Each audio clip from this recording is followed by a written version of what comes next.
Tom Fletcher wiped the grease from his hands as the final cargo container locked into place. His shift at the Nexus station docks had stretched to 10 hours today, and every muscle in his body ached. The main corridors would be packed with workers heading home, so he decided to take his usual shortcut through the maintenance section. Most people avoided those dim, winding hallways, but Tom had walked them so many times he could navigate them with his eyes closed. The air was cooler here, away from the busy sections of the station. Tom's boots echoed against the metal floor as he walked, the only sound besides the constant hum of the station's life support systems. He was halfway through when he heard something that made him stop. A soft whimpering like a wounded animal came from somewhere ahead. Tom slowed his pace and listened carefully. There it was again, barely audible but definitely real. He followed the sound to a stack of waste containers near a large ventilation grate. The whimpering was coming from behind them. "Hello?" Tom called out gently. "Is someone back there?" The sound stopped immediately. Then after a long pause a tiny voice spoke. "Please don't hurt me." Tom felt his chest tighten. That was a child's voice. He moved around the containers slowly, not wanting to scare whoever was hiding. What he saw made him freeze in place. A small figure huddled against the wall, pressed into the corner as if trying to disappear.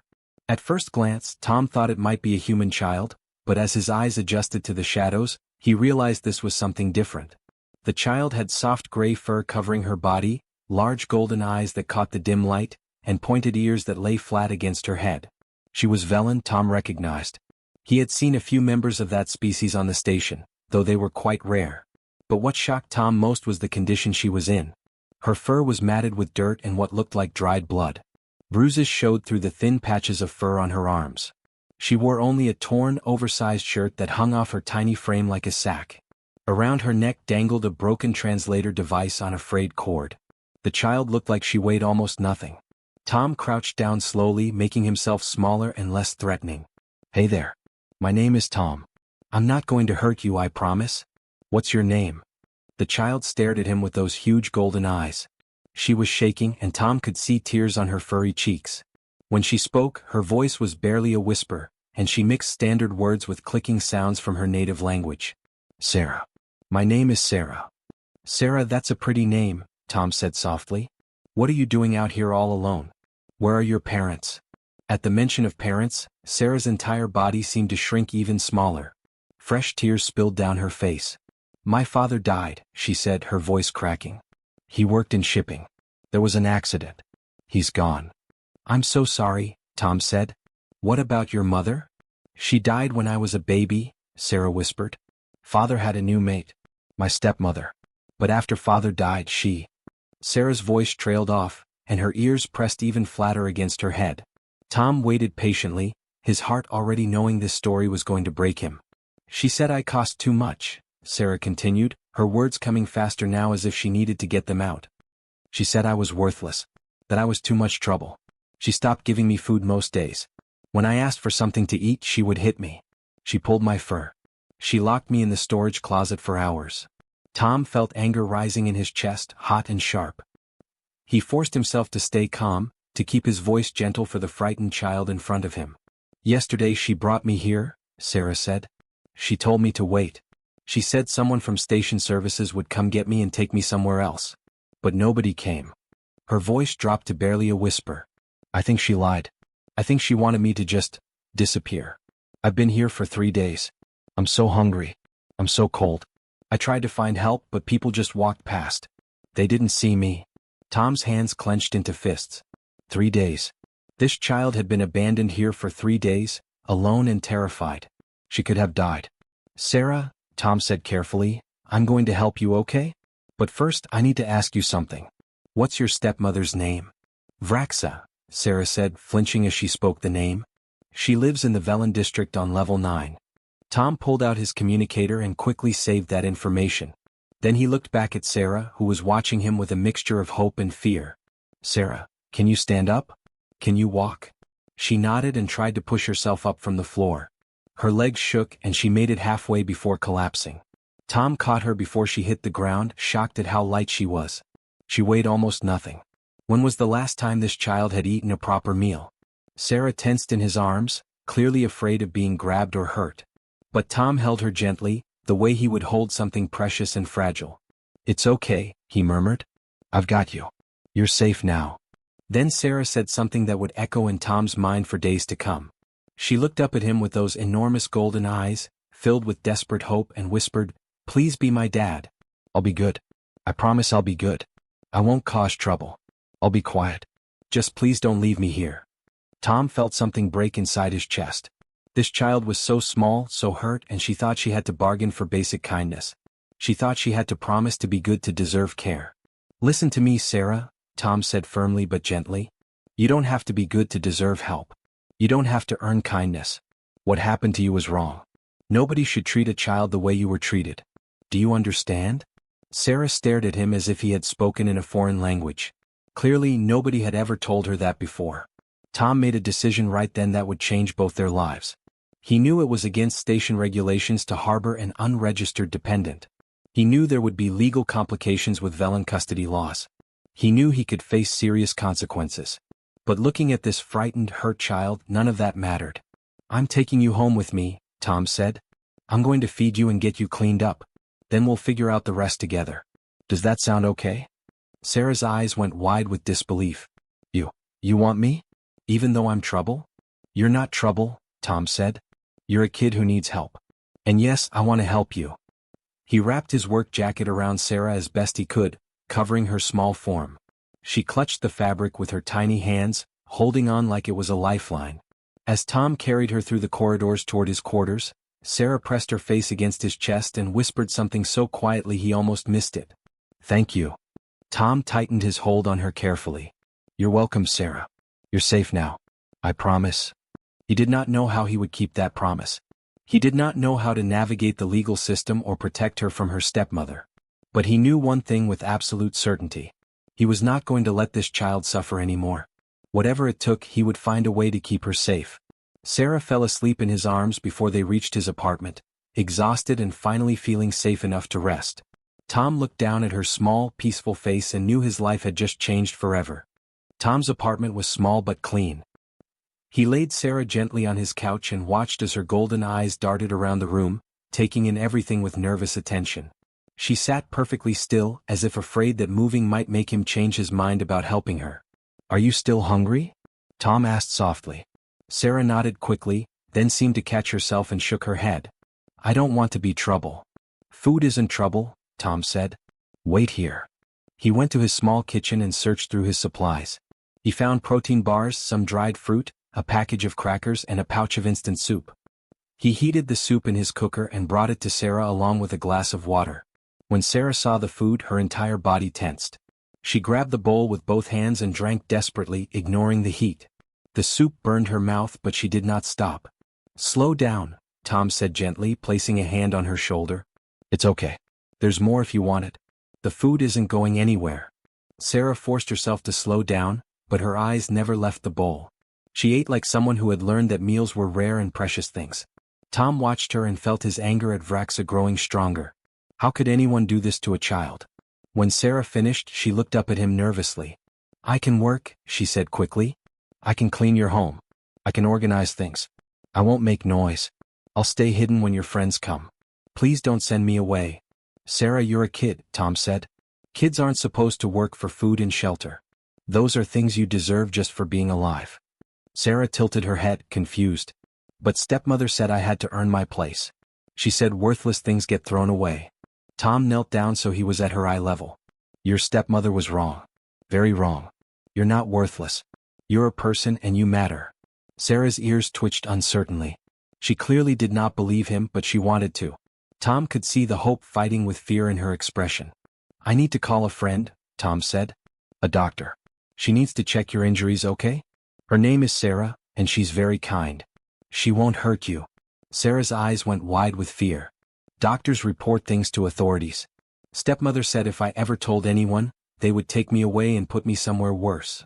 "Sera is different," Tom promised. "She helps people who need help. She won't report anything without talking to us first. Trust me." Sera looked at him for a long moment, then nodded slowly. Tom pulled out his communicator and sent a message to Dr. Sarah Miller. They had been friends for years. Sera ran a small medical clinic in the lower levels of the station, treating people who could not afford the expensive main hospital.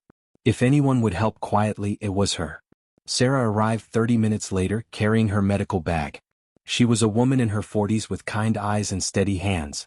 When she saw Sera curled up on Tom's couch, her professional expression slipped for just a moment, revealing shock and anger. "Tom," she said quietly. "What happened?" "Found her abandoned in the maintenance corridors," Tom explained. "She's been there 3 days. Her stepmother left her there after months of abuse." Sera set down her bag and approached Sera slowly. "Hello, sweetheart. My name is Sera. I'm a doctor. Tom asked me to come check on you and make sure you're okay. Is that all right?" Sera looked at Tom, who nodded encouragingly. "It's okay. Sera is a friend." The examination took nearly 40 minutes. Sera worked carefully, speaking softly to Sera the entire time, explaining what she was doing before she did it. She checked Sera's bruises, examined the patches where fur had been pulled out, listened to her breathing and looked at her teeth and eyes. With each new finding, Sera's jaw grew tighter. Finally, Sera stood up and gestured for Tom to follow her to the kitchen, out of Sera's hearing. Her voice was low and intense when she spoke. "Tom, this is bad. Really bad. That child has injuries in various stages of healing. Some of these bruises are weeks old. She has healed fractures in 2 of her fingers that were never properly treated. She's severely malnourished. Her body is shutting down non-essential functions to conserve energy. If you had found her even a few days later, she might not have survived." Tom felt sick. "Can you document everything?" "I'm already doing it," Sera said, holding up her scanner. "But Tom, you need to understand what you're getting into. Velen custody laws are very strict. They favor biological family members over everything else.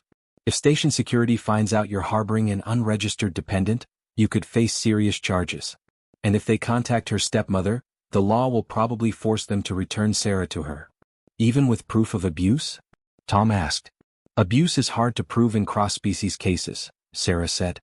"Different species have different standards for discipline and care. What we see as clear abuse, a Velen court might see as acceptable correction. And even if they agree it's abuse, they'll usually place the child with another Velen family member, not a human." Tom looked back at Sera, who had fallen asleep on his couch, exhausted from the stress and the first full meal she had eaten in days. "I can't send her back, Sera. I can't." Sera studied his face, then sighed. "All right. I'll help however I can. But we need to be smart about this. Station security has sensors that track life signs in residential areas. They'll eventually notice an unauthorized presence in your quarters. How long do I have?" "Maybe a week if you're lucky. The system does routine scans every few days. When they detect Sera, they'll send someone to investigate." Tom nodded. "Then I have a week to figure something out." After Sera left, Tom cleaned up the medical supplies and checked on Sera. She was still asleep, her small body finally relaxed. He carefully covered her with a blanket and set up some cushions to make her more comfortable. Over the next few days, Tom's life changed completely. He could not leave Sera alone, so he called in sick to work. His supervisor was not happy, but Tom did not care. Sera needed him more than the cargo bay did. During those first days, Tom learned just how damaged Sera was. She flinched at sudden movements. She asked permission before doing anything, even sitting down or using the bathroom. She ate quickly as if someone might take the food away. At night, she had terrible nightmares and woke up crying. But slowly, very slowly, things began to improve. Tom's neighbor, an older woman named Grace who lived 2 doors down, noticed Tom buying extra food. When she asked why, Tom hesitated, then told her the truth. Grace's response surprised him. "Let me help," she said simply. Grace began bringing over supplies. Extra blankets. Children's clothing she had saved from when her own kids were young. Toys and books. She never asked for anything in return. Then Peter, who worked at the station supply depot, heard about Sera from Grace. He started setting aside damaged goods that could not be sold but were still useful. Soap, towels, food packages with torn labels.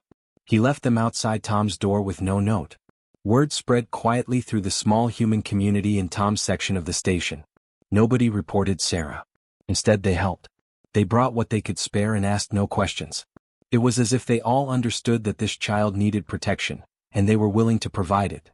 Sera noticed the kindness. She noticed that Tom never hit her, never yelled, never withheld food as punishment. She noticed that Grace smiled at her and called her dear. She noticed that Peter always included extra cookies in his supply packages. One evening, nearly a week after Tom had found her, Sera spoke while they were eating dinner together. "Why are you being nice to me?" she asked quietly. I'm not your species. I'm not even pretty. My fur is ugly and patchy. Why do you care? Tom put down his fork and looked at her seriously. Sera, you don't have to be my species or be pretty for me to care about you. You're a person who was hurting and I had the ability to help. That's all the reason I need. But you could get in trouble, Sera said. Sera said so. You could lose your job or your home. Why would you risk that for me? Tom thought about how to explain it. Because some things are more important than following rules. Keeping you safe is more important than my job or my apartment. You matter, Sera. You matter to me. Sera stared at him, and for the first time since he had found her, she smiled. It was small and uncertain, but it was real. That night, as Tom was getting ready for bed, his communicator buzzed with an alert. His stomach dropped as he read the message. Attention resident Thomas Fletcher. Station security has detected an unauthorized life form in residential unit 445B. An inspector will visit your quarters tomorrow at 0900 hours for verification and documentation. Failure to comply will result in immediate legal action. Tom looked at Sera, who was asleep on the couch, clutching a stuffed animal that Grace had brought her. He had known this was coming, but he had hoped for more time. Tomorrow everything would change. Tom just had to figure out how to protect Sera when the authorities came knocking. The morning arrived too quickly. Tom woke up early and found Sera already awake, sitting on the couch with her knees pulled to her chest. She had heard his communicator alert the night before and knew something was wrong. Someone is coming, aren't they? Sera asked quietly. Tom nodded. Yes, a station inspector. But listen to me, Sera. No matter what happens, I'm not going to let anyone hurt you again. Do you understand? Sera's ears flattened against her head, but she nodded. At exactly 9 in the morning, the door chime rang. Tom took a deep breath and opened it. Standing in the hallway was Administrator Kelver, a tall Zenthari with deep blue skin and cold, efficient eyes. Behind him stood 2 security officers. Kelver stepped inside without being invited, his scanner already out and beeping. His eyes fell on Sera immediately. Unregistered Velen juvenile, approximately 7 standard years old. No documented guardian or residential permit. He looked at Tom with disapproval. Mr. Fletcher, you are in violation of Station Regulation 47, subsection 12. Harboring an unregistered dependent is a serious offense. She's a child who was abandoned and abused, Tom said firmly. I found her starving in the maintenance corridors. I wasn't going to leave her there to die. Noble sentiment, Kelver said without emotion. However, the law is clear. This child must be returned to her legal guardian immediately. Her legal guardian is the one who abandoned her, Tom protested. She left Sera in those corridors 3 days with no food or water. Before that, she beat her and starved her for months. Kelver pulled up his data pad and scrolled through information. The child's legal guardian is listed as Vraxa, stepmother and registered caretaker following the death of the biological father. I will contact her immediately to arrange pickup. No. Sera cried out, jumping off the couch. Please no. I can't go back there. She'll hurt me again. Kelver looked at Sera with something that might have been pity, but his voice remained firm. Child, I understand this is difficult, but Velen law is very specific about custody matters. Family members have priority. I have no choice but to follow protocol. Tom stepped between Kelver and Sera. I have medical documentation of abuse. Dr. Sarah Miller examined Sera and recorded everything. Bruises, healed fractures, malnutrition, evidence of systematic neglect. Dr. Miller operates an unlicensed clinic, Kelver said. Her documentation would not hold up in any formal custody hearing. Additionally, cross-species standards of care are difficult to enforce. What humans consider abuse may be viewed as acceptable discipline in Velen culture. So you're saying it's okay to beat a child and starve her because she's not human? Tom's voice rose with anger. I'm saying the law recognizes cultural differences in child-rearing practices, Kelver replied. My personal feelings are irrelevant. I will contact the guardian now. Kelver sent the message and within 20 minutes, Vraxa arrived. She was a tall Velen with dark brown fur and calculating eyes. When she saw Sera cowering behind Tom, her expression did not show love or relief. It showed annoyance. There you are, you troublesome creature, Vraxa said in the Velen language, which Tom's translator converted. Running away and causing problems. You'll be punished for this. Sera whimpered and pressed herself against Tom's leg. Ms. Vraxa, Kelver said. This human claims you abandoned your stepdaughter in the maintenance section. Abandoned? Vraxa laughed. I left her there briefly while I attended to business. She was supposed to wait. Instead, she ran off and bothered this human. She's always been difficult and disobedient. That's a lie, Tom said. Sera told me you left her there 3 days ago with no food or water. She was barely alive when I found her. Vraxa's eyes narrowed. The child is a liar. She invents stories for attention. This is why she's so difficult to manage. She held out her hand. Come, Sera. We're going home. Sera shook her head frantically, clutching Tom's jacket. Please, Papa Tom, don't make me go. Please. The word Papa hung in the air. Vraxa's expression darkened. I see. The human has been filling her head with fantasies. Mr. Fletcher, you have no legal right to this child. She belongs with me. She doesn't belong to anyone, Tom said. She's a person, not property. And I'm not letting her go back to someone who hurts her. Kelver held up a hand. Mr. Fletcher, if you refuse to surrender the child, I will be forced to arrest you for kidnapping. You will face criminal charges and possible deportation from the station. Tom's neighbors had been listening from the hallway. Grace stepped forward first. Administrator Kelver, I live next door. I've seen this child over the past week. She was terrified and covered in injuries when Tom brought her home. She's been healing under his care. Peter from the supply depot came forward next. I've been bringing supplies. I've watched that little girl go from a frightened mess to a child who smiles and laughs. Tom hasn't hurt her. He saved her. More neighbors gathered, all speaking up, all testifying to what they had seen. Kelver looked uncomfortable with the crowd forming. These testimonies are noted, Kelver said. However, they do not change the legal situation. The law is clear. Then the law is wrong, Tom said firmly. Dr. Sarah Miller pushed through the crowd, her medical bag in hand. Administrator Kelver, I have complete medical documentation of this child's condition when Tom found her. Detailed scans, injury reports, nutritional analysis. I also have recordings of Sarah's testimony about her treatment. This evidence shows clear and systematic abuse. Kelver examined Sarah's data pad, scrolling through the information. For the first time, his expression showed uncertainty. This is concerning. However, I still must follow protocol. A formal custody hearing would need to be convened. Then convene one, Tom said. But until that hearing happens, Sera stays with me. That's not how this works, Kelver began. Make it work, Grace interrupted. We're not letting you hand that child back to her abuser while you wait for paperwork to process. The crowd of neighbors murmured in agreement. Kelver looked around at all the determined human faces and seemed to calculate his options. Finally he sighed. Very well. I will arrange an emergency custody hearing for tomorrow morning. Until then, the child may remain with Mr. Fletcher. However, you are confined to quarters, Mr. Fletcher. If you attempt to leave the station with the child, you will be arrested immediately. Do you understand? I understand, Tom said. Vraxa's face twisted with rage. This is outrageous. That child is mine by law. I demand she be returned immediately. The hearing is tomorrow, Ms. Vraxa, Kelver said. You will have the opportunity to present your case then. Until that time, this is my decision. Vraxa glared at Tom with pure hatred. You'll regret this, human. That creature belongs to me and I will have her back. And when I do, she'll learn what happens to children who cause trouble. Sera pressed her face against Tom's side, trembling. Tom put a protective arm around her shoulders. After Kelver and Vraxa left, the neighbors remained. Grace brought food. Peter brought more supplies. Others offered to testify at the hearing. Sera stayed to comfort Sera, who was shaking with fear. That evening, Tom sat with Sera on the couch. She had barely spoken since Vraxa's visit. Sera, Tom said gently. Tomorrow there will be a hearing. People will ask you questions about what happened with Vraxa.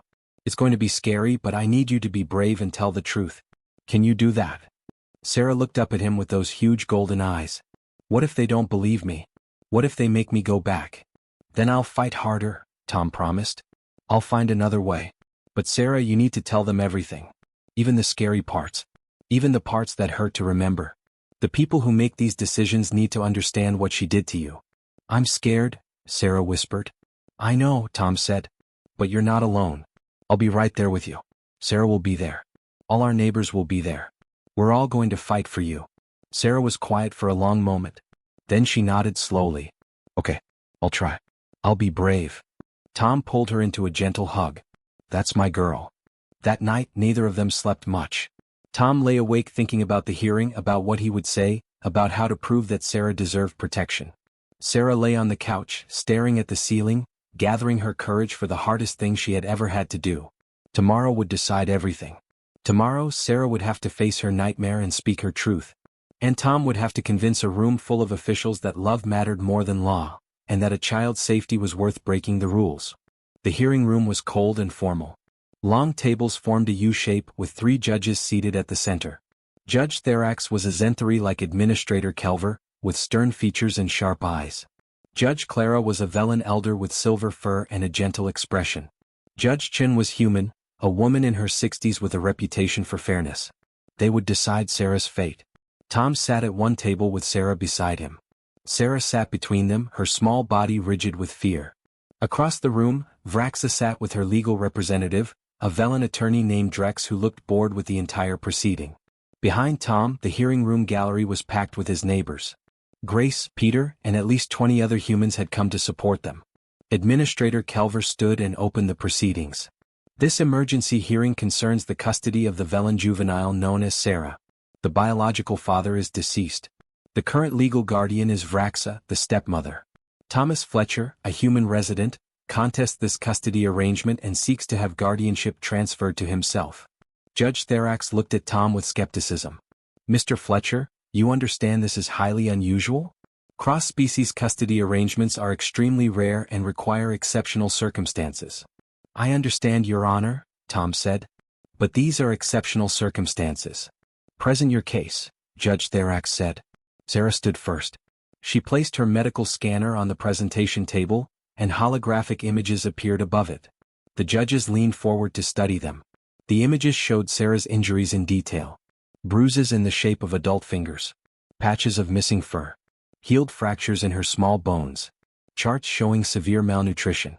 These scans were taken 7 days ago when Mr. Fletcher brought Sera to me, Sera explained.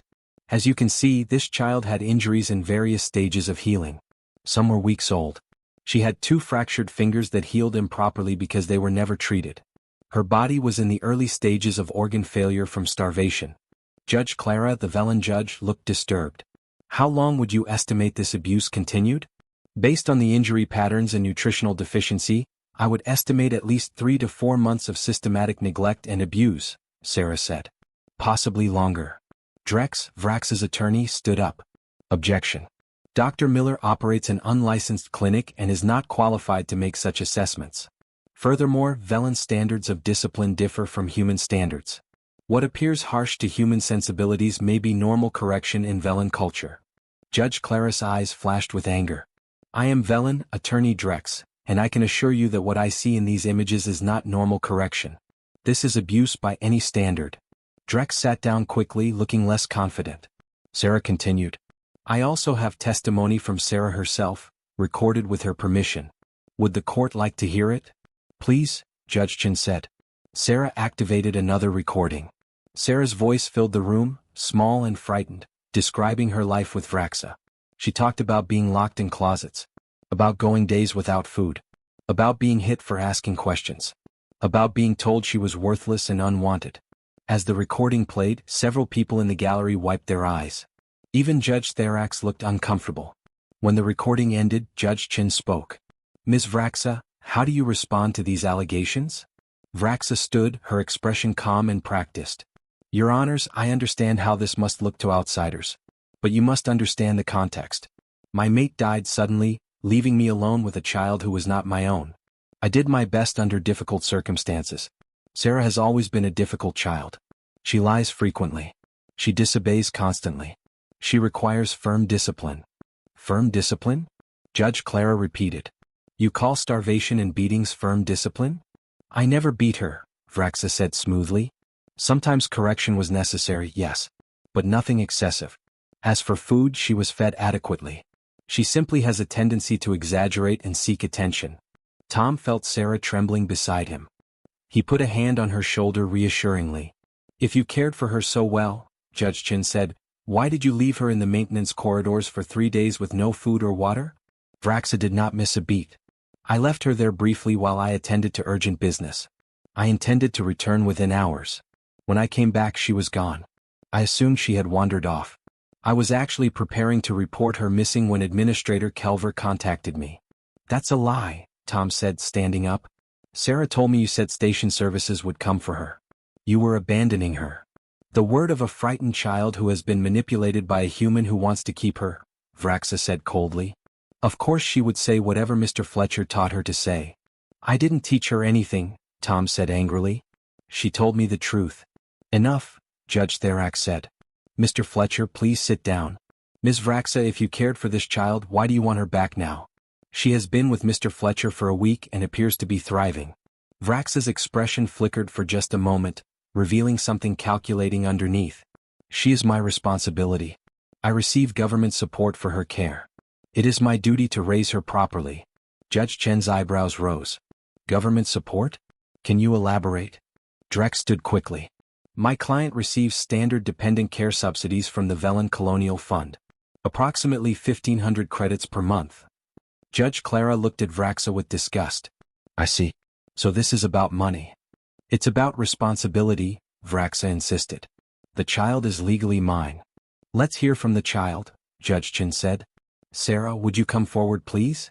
Sera's entire body went rigid. Tom leaned down and whispered, You can do this. I'm right here.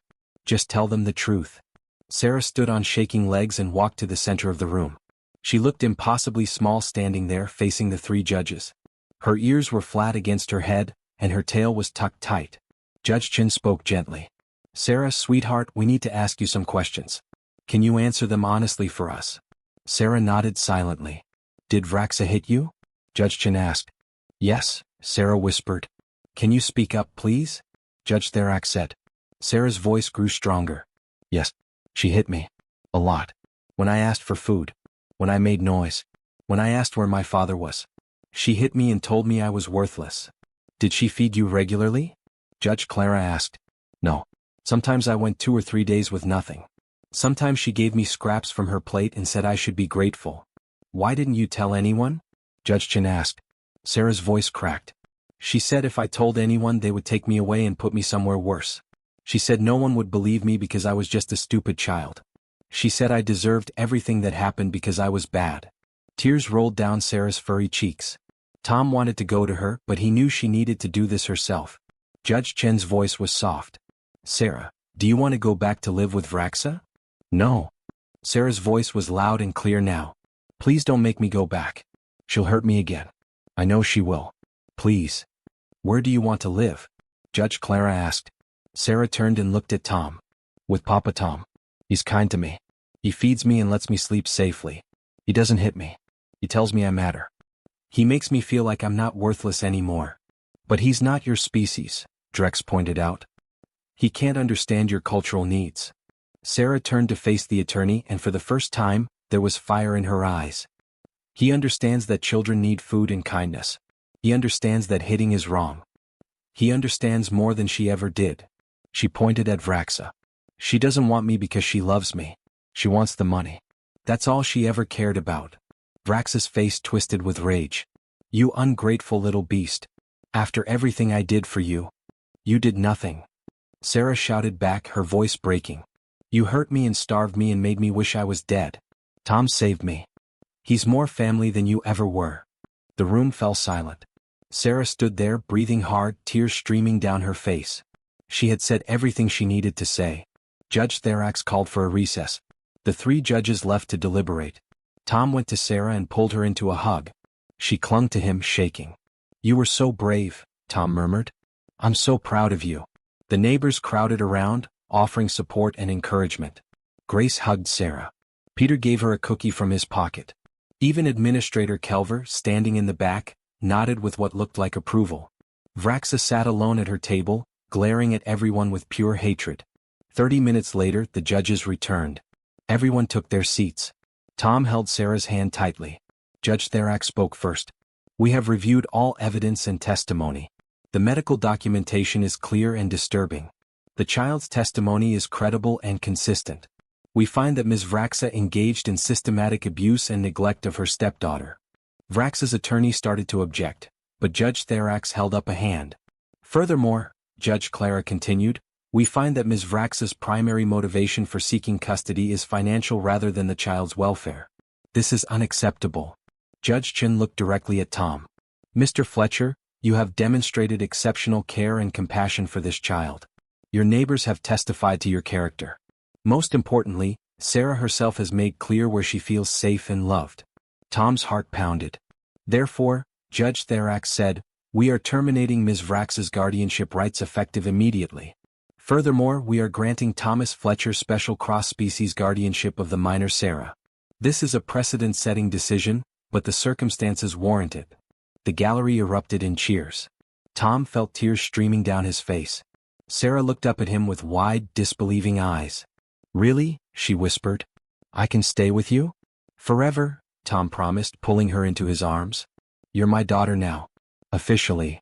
Sera burst into tears, but they were tears of joy. She wrapped her arms around Tom's neck and held on tight. Vraxa stood furious. This is outrageous. You can't do this. We just did, Judge Clara said coldly. You are also ordered to pay restitution for Sera's medical care and are banned from any contact with her. If you violate this order, you will face criminal charges. This hearing is concluded. As they left the hearing room, surrounded by cheering neighbors, Sera looked up at Tom with pure happiness in her golden eyes. I have a real papa now, she said softly. And I have a real daughter, Tom replied, his voice thick with emotion. Everything had changed. But this time it had changed for the better. 3 months had passed since the hearing. Tom stood in the doorway of what had been his storage room and was now Sera's bedroom. He had painted the walls a soft blue color that Sera had chosen herself. Grace had donated a small bed with a colorful blanket. Peter had found a desk and chair that were just the right size. Other neighbors had contributed books, toys, and decorations. The room was simple but filled with love. Sera was sitting at her desk, working on homework from her new school. Her fur had grown back in the patches where it had been torn out, soft and healthy now. She had gained weight and no longer looked like a skeleton covered in fur. Her golden eyes were bright and curious instead of dull with fear. She looked like a completely different child. How's the homework going? Tom asked. Sera looked up and smiled. That smile still made Tom's heart warm every time he saw it. For the first 2 months, smiles had been rare. Now they came easily. It's good, Sera said. We're learning about different planet systems. Did you know there's a planet that's completely covered in water? No land at all. I did know that, Tom said. But I love hearing you talk about it. You really like your teacher, don't you? Miss Katie is wonderful, Sera said enthusiastically. She never yells. And when I don't understand something, she explains it different ways until it makes sense. And she has snacks for anyone who's hungry. Good snacks, not just the cheap stuff. Tom smiled. Miss Katie was a human teacher who ran a small integrated school in the station's education sector. When Tom had enrolled Sera, he had been nervous about how she would adjust. But Miss Katie had experience with children from many species, and she had a gentle way that made everyone feel safe. And you made a new friend today, right? Tom prompted. Sera's face lit up. Yes. Her name is Maya. She's human and she sits next to me in class. She shared her lunch with me even though I had my own lunch. She said sharing makes food taste better. Is that true? It is true, Tom said. Food always tastes better when you share it with friends. Maya invited me to her house next week to play, Sera said, then her expression grew uncertain. Is that okay? Can I go? Of course you can go, Tom said. I'll talk to Maya's parents and arrange it. Sera nodded, but Tom could see the old fear flickering in her eyes. Even after 3 months, she still sometimes asked permission for normal things. She still sometimes expected punishment for minor mistakes. Healing took time. The doorbell chimed. Sera's ears perked up. That's probably Sera. Dr. Sarah Miller had become a regular visitor. She came by twice a week, officially to check on Sera's health, but really because she had become part of their small family. Sera adored her. Tom opened the door and Sera came in carrying a bag. Hello, Fletcher family. I brought dinner. I hope you like pasta. I love pasta. Sera called from her room. They ate together at Tom's small table talking about their days. Sera told them about a patient who had somehow gotten his hand stuck in a cargo loader. Tom talked about the new shipping routes he was learning. Sera described every detail of her school day, from the morning assembly to the art project she was working on. After dinner, Sera pulled out a small box. Sera, I have something for you. Sera opened the box carefully. Inside was a delicate silver bracelet with a small charm in the shape of a star. Sera's eyes went wide. It's beautiful, she whispered. The star represents new beginnings, Sera said. I thought it was perfect for you. Sera put on the bracelet and admired it on her wrist. Thank you, Aunt Sera. The title made Sera's eyes glisten with tears. Sera had started calling her that 2 weeks ago, and it still made her emotional every time. After Sera left, Tom helped Sera get ready for bed. This had become their routine. Sera would brush her teeth, change into pajamas, and then Tom would read to her. Tonight's book was about a young explorer who traveled to distant planets. As Tom read, Sera curled up under her blanket, listening. When he finished the chapter, she looked up at him thoughtfully. Papa Tom, can I ask you something? Always, Tom said. At school, some of the other kids were talking about their families. About their parents and grandparents and cousins. I don't have any of that. It's just you and me. Is that okay? Tom set down the book and looked at Sera seriously. Sera, family isn't just about blood or species. Family is about people who love you and take care of you. We have Sera, who's like an aunt. We have Grace and Peter and all our neighbors who helped us. That's family too. Maybe it looks different from other families, but it's real. But what if other kids think it's weird? Sera asked quietly. What if they think I'm weird because my dad is human and I'm Velen? Some people might think it's unusual, Tom admitted. But that's their problem, not yours. What matters is that we love each other and we're happy. Anyone who can't see that isn't worth worrying about. Sera thought about this, then nodded. Okay. I can be happy with our weird family. Tom laughed and kissed her forehead. Good. Now sleep. Tomorrow is your big day. Tomorrow was special. It had been exactly 3 months since the hearing, and they were having a celebration. Tom had decided to call it Adoption Day, a holiday just for them to mark the day Sera officially became his daughter. The next morning, Tom woke early to prepare. He had invited everyone who had helped them. Grace, Peter, Sera, and a dozen other neighbors. He had ordered a special cake from the station's bakery. He had even found a party supply shop that sold decorations. When Sera woke up and saw the apartment decorated with colorful streamers and balloons, she gasped. What's all this? It's Adoption Day, Tom said. 3 months ago today you officially became my daughter. I thought we should celebrate. Sera's eyes filled with tears. You're celebrating me? Of course I am, Tom said. You're the best thing that's ever happened to me. The party was loud and joyful. Their friends brought gifts for Sera. Books, art supplies, clothes, toys. Grace brought a photo album she had made, filled with pictures from the past 3 months. Pictures of Sera smiling, laughing, playing, learning. Pictures of her transformation from a frightened, hurt child into a happy, healthy one. When they cut the cake, everyone sang a song. It was a human tradition, but everyone joined in regardless of species. Sera stood there, surrounded by people who cared about her, and cried happy tears. Later, when the guests had left and Tom was cleaning up, Sera came to him. She looked nervous. Papa Tom, can I ask you something? Sure, sweetheart. Sera twisted her hands together, a sign she was worried. I don't have to be good anymore to stay, right? I mean, if I make mistakes or do something wrong, you won't send me away. Tom's heart broke a little. He knelt down so he was at her eye level and took her hands gently. Sera, listen to me very carefully. You don't have to be perfect. You don't have to earn your place here. You're my daughter, and that means you get to stay no matter what. If you make mistakes, we'll fix them together. If you do something wrong, we'll talk about it and learn from it. But nothing you do will make me stop loving you or want you gone. Do you understand? Sera's tears flowed freely now. Really? Even if I'm bad sometimes? You just have to be you, Tom said, pulling her into a hug. That's more than good enough, sweetheart. Actually, it's perfect. You're perfect just as you are. Sera held on to him tightly. I love you, Papa Tom. I love you too, Sera. My daughter. My family. They stayed like that for a long time, holding each other. Outside the window, the station bustled with life. Thousands of beings from hundreds of species, all living together in this small corner of space. But in Tom's small apartment, there was only peace and love and the quiet joy of belonging. Word of Sera's case had spread through the station. Other children in bad situations started being noticed. Other humans started stepping forward to help. The judge's decision had set a legal precedent. Cross-species guardianship was now possible. It was still rare and difficult, but it was no longer impossible. Tom had received messages from people he had never met, thanking him. Other families, both human and alien, had told him that his fight for Sera had given them hope. Some had started their own custody battles. Some had won. Slowly, the station was changing, becoming a place where protecting children mattered more than following rigid rules. But Tom did not think about the bigger picture very often. His world had become smaller and more focused. It centered around a little Velen girl with golden eyes who called him Papa. It centered around making sure she had breakfast every morning and help with her homework every evening. It centered around bedtime stories and school projects and weekend adventures around the station. That night, after Sera had fallen asleep, Tom sat in his living room with a cup of tea. He thought about the day he had found her in those corridors, broken and terrified. He thought about how close he had come to losing her at the hearing. He thought about how different his life was now. His apartment was messier. His schedule was busier. His expenses were higher. He had less free time and more responsibilities. And he had never been happier.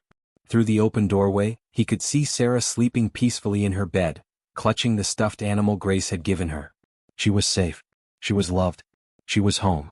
And that, Tom thought, was everything that mattered. The next morning, Sera came to breakfast wearing her new bracelet from Sera, a shirt from Peter, and the biggest smile Tom had ever seen. "Papa Tom," she said, "I was thinking, maybe next adoption day we could invite even more people. And maybe we could have 2 cakes. Tom laughed. 2 cakes? That's ambitious. Well, 1 for us and 1 for guests, Sera explained seriously. That way there's definitely enough for everyone. That sounds perfect, Tom said. But that's a whole year away. We have a lot of living to do before then. Sera nodded enthusiastically. What are we going to do today? Whatever you want, Tom said. It's the weekend. Your time. Sera thought for a moment. Can we go to the observation deck? I want to see the stars. And maybe we can have lunch at the noodle shop. And then can we visit Aunt Sera? We can do all of that, Tom agreed. As they prepared to leave, Sera slipped her small hand into Tom's larger one. It was such a simple gesture, but it meant everything. Trust, love, family, safety, home. They walked out into the station together, a human man and a Velen child, father and daughter in every way that mattered. Behind them, their apartment door closed softly, and inside, photos of their new family smiled from the walls. Ahead of them lay an entire life together, full of ordinary days and small joys and the quiet miracle of love that crossed species and defied expectations. Sera looked up at Tom as they walked. Papa Tom? Yes, sweetheart. I'm really happy. Tom squeezed her hand gently. Me too, Sera. Me too. And in that moment, surrounded by the busy chaos of station life, they were exactly where they belonged. Together.